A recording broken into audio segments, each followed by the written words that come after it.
Oke, lanjut kali ini kita bahas dua kabar yang cukup greget bos. Yang pertama nanti kita mau bahas mengenai kabar yang mengatakan bahwa sebenarnya Indonesia telah secara diam-diam mengembangkan kendali tempur untuk memadukan persenjataan buatan beragam negara bos. Dan ini katanya juga adalah cara atau kunci kemenangan Pakistan kemarin mampu merontokkan jet-jet tempur Rafale India. Nah loh, lantas kendali tempur seperti apakah itu? Bagaimanakah ceritanya? Setelah ini kita kupas bos. Kemudian kabar yang kedua nanti, jika kemarin muncul rumor negara Perindavan India mau bergabung dalam proyek jet tempur KF-21 Korea Indonesia.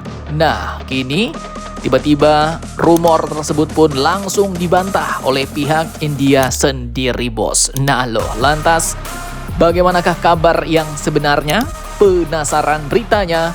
Cus, mari kibas, mari kita kupas berita lengkapnya satu per satu bosku.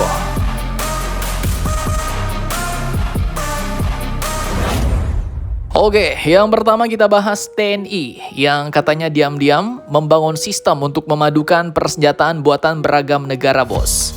Dimana katanya ini adalah cara sejenis yang dipakai Pakistan sehingga menang menghadapi India. Nah, jadi ya seperti yang kalian tahu, pada perang udara di Kashmir 2025 lalu, dunia langsung dikejutkan oleh satu fakta bos. Pakistan mampu menumbangkan jet-jet tempur Rafale India meski lawannya itu dibekali dengan teknologi canggih barat terkini. Dan apa rahasia keberhasilan Pakistan? Ternyata itu adalah kemampuan mereka untuk mengintegrasikan berbagai persenjataan lintas negara. Jadi pada waktu itu Pakistan mampu memadukan radar sub-REI buatan Swedia, satelit dan rudal PL-15E buatan China, lalu mengarahkannya melalui jet tempur J-10C. Pada saat itu semua data pengintaian mengalir real time, membentuk gambaran tempur yang lengkap dan memandu rudal untuk melumat target dari jarak lebih dari 100 km dalam serangan beyond visual range. Satu hal yang tak India ketahui dari strategi Pakistan, sehingga militer India yang punya Rafale canggih pun tak berkutik bos. Jadi di sini India kalah strategi, kalah intelijen. Nah, terkait hal ini dikutip dari Kompas yang diwartakan lagi oleh Defense Studies beberapa waktu lalu. Ternyata diam-diam kini Indonesia katanya juga mempelajari konsep ini bos. Dengan kekuatan TNI yang beragam, mulai dari pesawat tempur Amerika, jet tempur Rusia, Korea Selatan, Brazil, dan sebentar lagi datang punya Prancis, bahkan punya Turki ya kan? Tantangan terbesarnya adalah bagaimana menyatukan semuanya. Produsen senjata seperti Amerika dan Rusia diketahui juga enggan berbagi tautan data atau data link. Karena itu katanya adalah rahasia teknologi mereka. Kunci keunggulan teknologi mereka bos. Nah, lantas apakah yang dilakukan Indonesia untuk membuat sistem kendali tempur yang menyatukan setiap alutsista dari beragam negara ini? Bagaimana ceritanya? Oke, jadi dikatakan di masa kepemimpinan Marskal Purnawirawan Hadi Cahyanto dan Marskal Madya Purnawirawan Eris Herianto menekankan pentingnya integrasi itu bos. Pada saat itu, TNI justru menemukan cara, di mana pada masa tugas Hadi sebagai Panglima, TNI telah beberapa kali mempraktikkan pertempuran bertumpu jaringan atau Network Centric Warfare, disingkat NCW bos.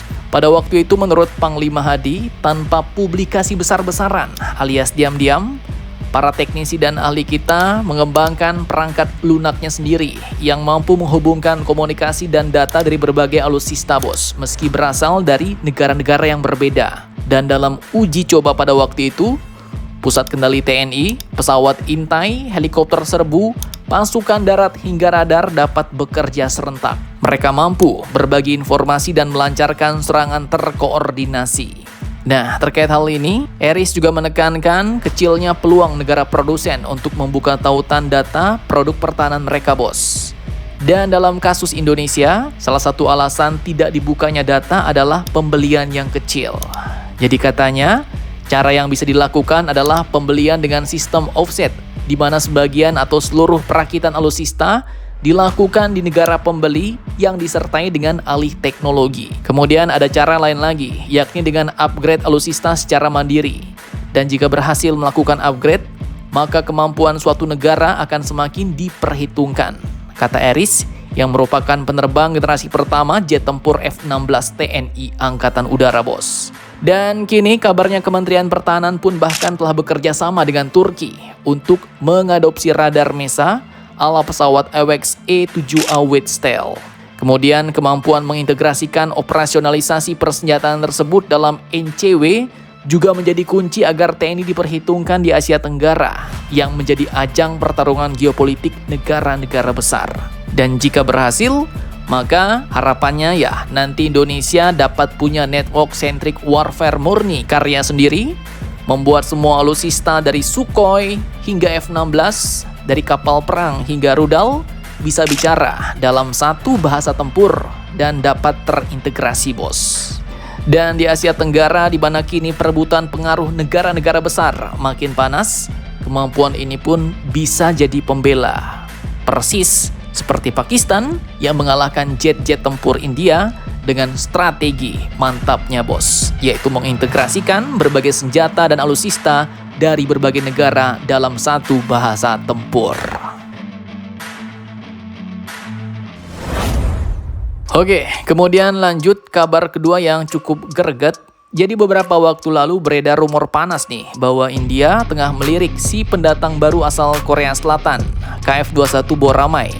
Dan videonya pun juga admin buatkan, bos. Banyak media pada waktu itu sempat mengangkat bahwa jet tempur modern ini digadang-gadang punya 3 jurus maut yang dapat memikat India, yaitu harga yang relatif terjangkau, potensi upgrade besar, dan cocok dengan kebijakan industri pertahanan India.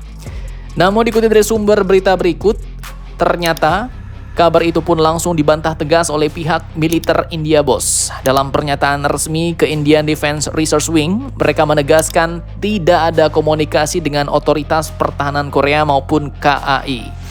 KF-21 bahkan tidak masuk dalam daftar evaluasi kami, ujar militer India. Nah loh, nih gimana nih?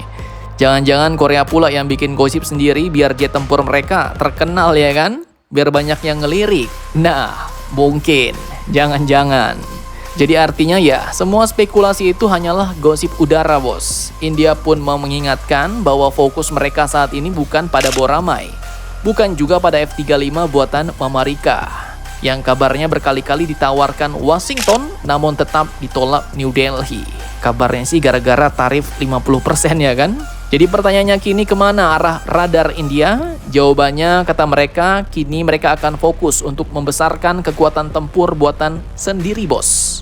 Sambil tetap mempertimbangkan platform yang sudah teruji di pasar global untuk proyek besar pengadaan 114 pesawat multiperan terbaru. Singkatnya ya, dari berita ini bagi jet tempur KF-21 Korea Indonesia, sepertinya pintu langit India masih terkunci rapat nih, bos. Tapi ingat ya, bahwa dalam dunia geopolitik, persaingan jet tempur itu dapat berubah-ubah. Tergantung kawan, tergantung harga, tergantung manfaat, tergantung penawaran, ya kan? Jadi ya, siapa tahu peta geopolitik bisa berubah di masa depan dan tiba-tiba India joinnya dengan negara yang lain pula, ya kan?